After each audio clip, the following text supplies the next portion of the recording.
क्रिस्त में मेरे प्यारे भाई और बहनों, आज के मनन चिंतन के लिए हम लेंगे संत लूकस का सुसमाचार अध्याय 1 पद संख्याएं 26 से 38 तक। प्रभु के जन्म का संदेश। छठे महीने स्वर्गदूत गाब्रियल ईश्वर की ओर से गलीलिया के नाजरेत नामक नगर में एक कुंवारी के पास भेजा गया, जिसकी मंगनी दाऊद के घराने के यूसुफ नामक पुरुष से हुई थी, और उस कुंवारी का नाम था मरियम। स्वर्गदूत ने उसके यहाँ अंदर आकर उससे कहा, प्रणाम, प्रभु की कृपा पात्री, प्रभु आपके साथ है। वह इन शब्दों से घबरा गई और मन में सोचती रही कि इस प्रणाम का अभिप्राय क्या है। तब स्वर्गदूत ने उससे कहा, मरियम, डरिए नहीं, आपको ईश्वर की कृपा प्राप्त है। देखिए, आप गर्भवती होंगी, पुत्र प्रसव करेंगी और उसका नाम ईसा रखेंगी। वे महान होंगे और सर्वोच्च प्रभु के पुत्र कहलाएंगे। प्रभु ईश्वर उन्हें उनके पिता दाऊद का सिंहासन प्रदान करेगा। वे याकूब के घराने पर सदा सर्वदा राज्य करेंगे और उनके राज्य का अंत नहीं होगा। पर मरियम ने स्वर्गदूत से कहा, यह कैसे हो सकता है? मेरा तो पुरुष से संसर्ग नहीं है।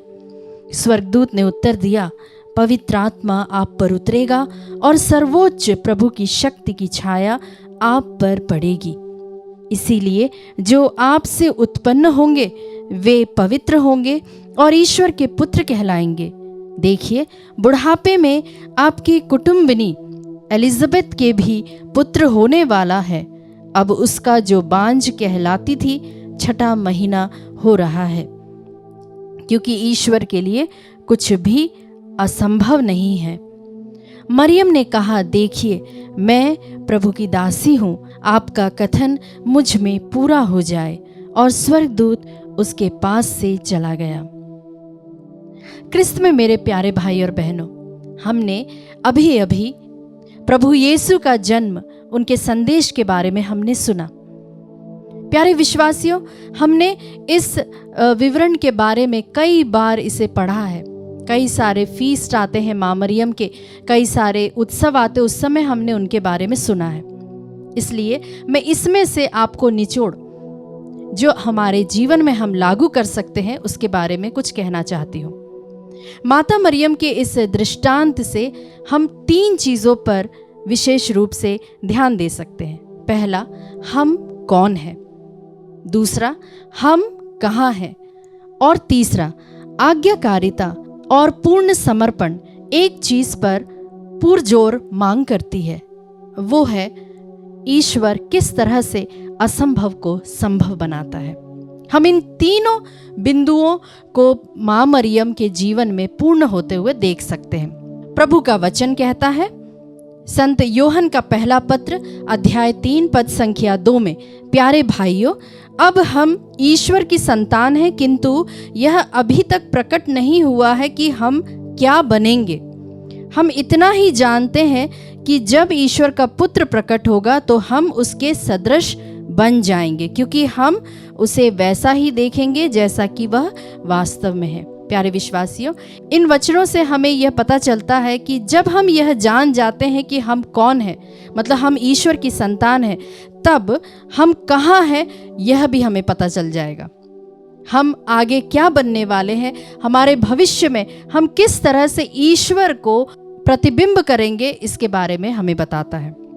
हम गौर करें उत्पत्ति के ग्रंथ अध्याय 3 पद संख्या 9 में, जहां पर परमेश्वर आदम को ढूंढता हुआ आता है, क्योंकि आदम खो जाता है, उसे नहीं मालूम होता है कि वो कहाँ पर है। लेकिन माँ मरियम उस खोए हुए पन को किस तरह से पाती है। जैसे ही उसे स्वर्गदूत का संदेश मिलता है, जैसे ही वह पवित्र आत्मा से भर जाती है, उसी वक्त वह वहां से चली जाती है एलिजाबेथ की सेवा में।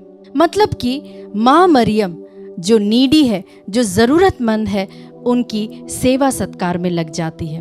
और तीसरा बिंदु है आज्ञाकारिता और पूर्ण समर्पण। हमसे एक चीज की डिमांड करती है कि असंभव को किस तरह से संभव बनाया जाए।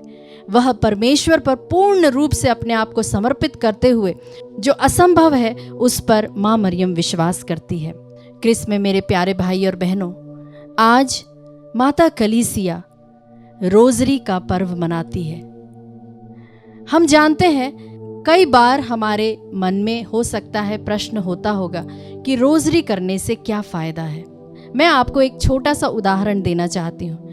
जब हम रोज़ नहाने जाते हैं, जब हम अपने ऊपर पानी डालते हैं, तो कई बार हमें इस चीज़ का ज्ञात नहीं होता है कि हमने सब जगह पानी डाला है कि नहीं डाला और कैसा हमें लग रहा है। हम बस अपने ऊपर पानी डाल लेते हैं और क्योंकि हमें मालूम है कि जब हम पानी डालते, साबुन लगाते तो हम स्वच्छ हो जाते हैं। उसी तरह रोजरी भी एक शक्तिशाली प्रभु का हथियार है। जब हम जपमाला पढ़ते हैं तब अपने आप प्रभु से हम जुड़ जाते हैं। हमें अपने आप माता मरियम शुद्धता की ओर आगे बढ़ाती है।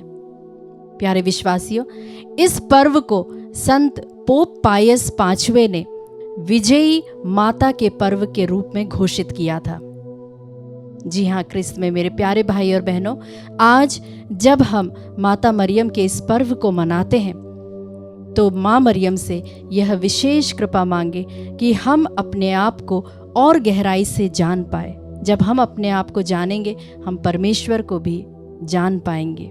आइए विश्वासियों, हम माँ मरियम को सम्मान देते हुए साथ मिलकर प्रणाम मरिया बोले। प्रणाम मरिया, कृपा पूर्ण, प्रभु तेरे साथ है, धन्य तू स्त्रियों में और धन्य तेरे गर्भ का फल यीशु।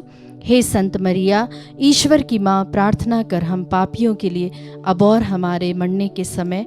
आमीन।